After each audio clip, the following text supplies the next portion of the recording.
Well, how about that? It is the start of a brand new month, the month of June 2023. And with the new month, they say come new vibes, or at least so we hope. I don't know, man. May of 2023 wasn't the best month, really. It had too many issues. I dare not talk about them because I don't want to jinx the new month. It's just begun. So I'd rather leave all that negativity behind. But there's a way they just cling to you and follow you into the new month. But let us just hope and pray. That's if you're a praying person. I'm not a praying person. You know that I'm an atheist. Are you optimistic for June of 2023, Olive? Do you think this month is going to be better than the last? Yeah, it has to be. It has to be. This is my birth month, your birth month, and Sarah's birth month, as in. Really? So it has to be okay. It has to be fine. Okay, well, it better be. It better be. And it was fine for at least 100 students from 13 universities and higher institutions of learning based here in Kampala who yesterday peacefully marched to Parliament to convey their appreciation to the government for approving the Anti-Homosexuality law. Now, the president assented to this law early in the week. And of course, it was met with stiff resistance by donors and members of the international community, activists, you name it. They're all calling out Uganda, threatening to cut aid, threatening to withdraw their programs and all this kind of stuff, right?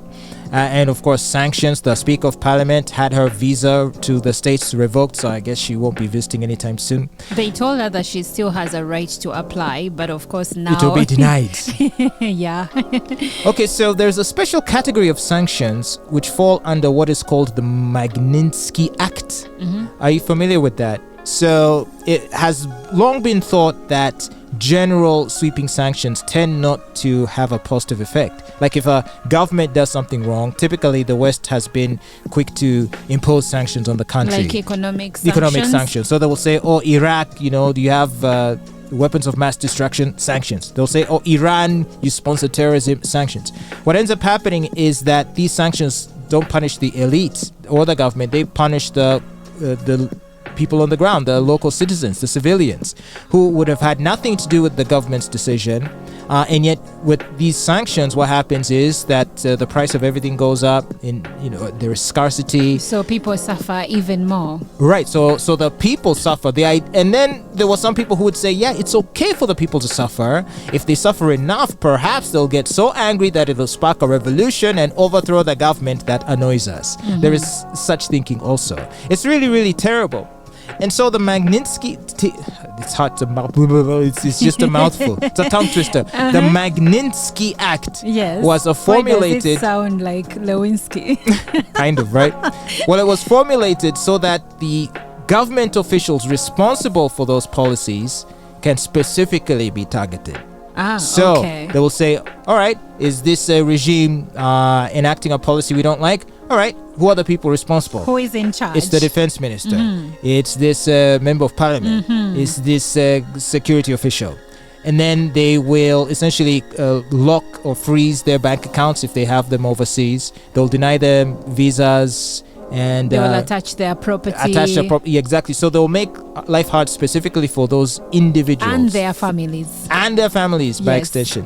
Which, if you're going to do sanctions, that's probably a better way to do it. It is a better way to look at it. I mean, if the Speaker of Parliament and some of her people decide to create a law, to come up with a bill, let's say, against homosexuality in this case, and it gets assented to, now it's an act, punish those people. Don't punish me. Don't punish James, because we had nothing to do with it. And sometimes maybe we have business interests or education interests in your country, but now because someone made a decision where we were not consulted, now you're going to put this embargo on all of us. And we are all gonna suffer. So I like this. So that's how it should be. So at least, but see, in the case of this anti-homosexuality bill, they want to do both.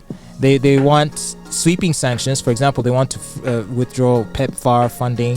You They see, want to withdraw various USAID projects. I understand. I saw the Dutch government and other EU nations I understand that, threatening to Fatboy, cancel but their. you see, who pays the piper calls the tune. If you are given money by the United States and the United States wants you not to sign or make a law against homosexuality, and you go ahead to pass it, then they have a right to pull out. Just like we had a right to tell DGF to pack up and go, because yesterday was the last day in the country. So the way we do our things, when we say that we are protecting our culture, we should be able to also withstand the consequences that come with that, and not castigate the other country that has been giving us money for deciding to pull out. And that makes sense, but again, it just reeks of hypocrisy, because typically, at least with respect to the reactions to this law, it is mostly American left-wing progressive type people who typically are very vocal about white supremacy, about colonialism, about all this kind of stuff, right? Yes. They talk as though they speak in defense of the downtrodden third world person, person of color, all this kind of crap, right? And yet, at the same time, in advocating for these sanctions, which many of them are these leftists and progressives, they are essentially embodying the same colonialism to impose. This is cultural colonialism. This is the cultural imperialism. Thank you very much. This is modern day colonialism, but they don't want to call it what it is. But you see, you keep saying the leftists, and my question to you here is, if it were Republicans in power and we passed this bill, what do you think would have happened? Do you think the United States would have just looked on? Because there will be a government in power, but the money that is given to us is taxpayers' money. Well, Donald Trump would have done nothing about it. He may have just made a remark to just. But you see, for political purposes, Donald Trump doesn't decide on his own, because yes, you might be the president, but then you have other people that you listen to. You have. You're right. Funders. You do have a good point, and unfortunately, much of the State Department is just chock full of Democrats. They've carried out surveys of the political affiliations of people who work in the State Department and really the U.S. government bureaucracy, not the elected officials, but the bureaucracy. And by and large, since many of them are based and living in Washington, D.C., they usually are majority Democrat, thus leftist and progressive. So you're right. Trump may have no concern for such things, but if you were president, there could be bureaucrats who would try to engineer sanctions or something of that sort. And the other thing that stands out is that the law that we just passed is not as stringent as anti-homosexuality laws like in in Qatar or even in Saudi Arabia. But the difference here is that when you don't have money, oil.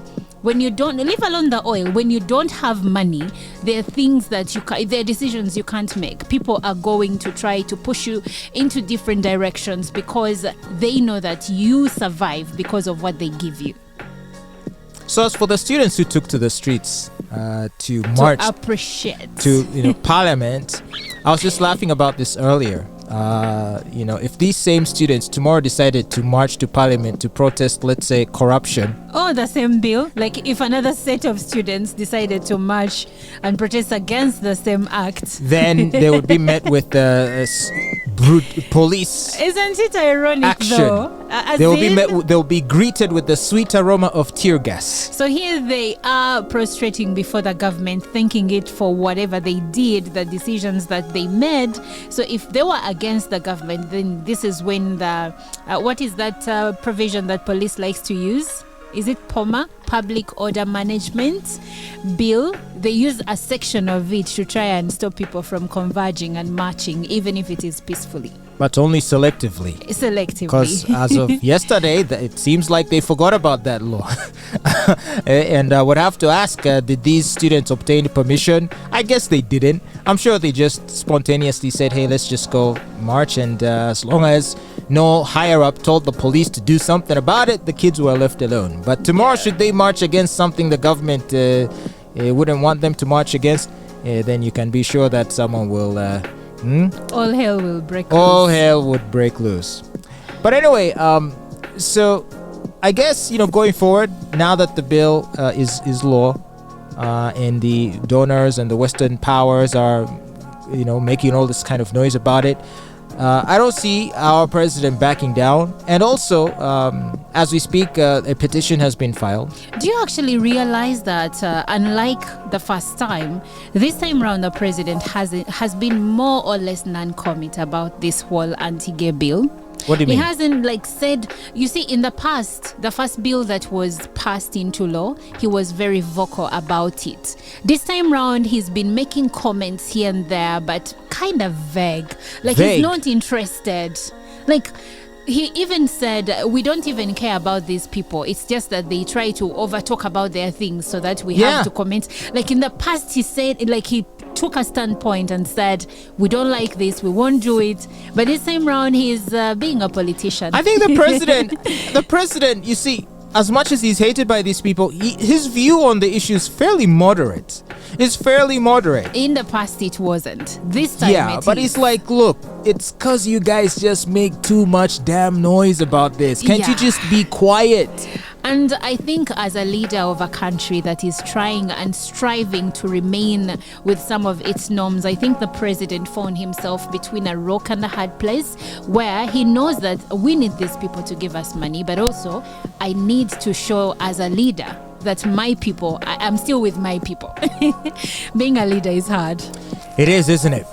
Well, anyway, let's wait and see if these nations, these Western nations, are serious about these sanctions. And are they going to proceed to attack from all angles, the individuals that are, I guess, close to the issue, such as the Speaker of Parliament and the Member of Parliament who tabled the bill? Are they going to go after members of the president's inner circle, family, and so forth? And then also at the same time, the country at large with wider sweeping economic sanctions? I mean, just how far do they want to go to punish Uganda for having this bill passed and signed into law? We'll have to see how that goes.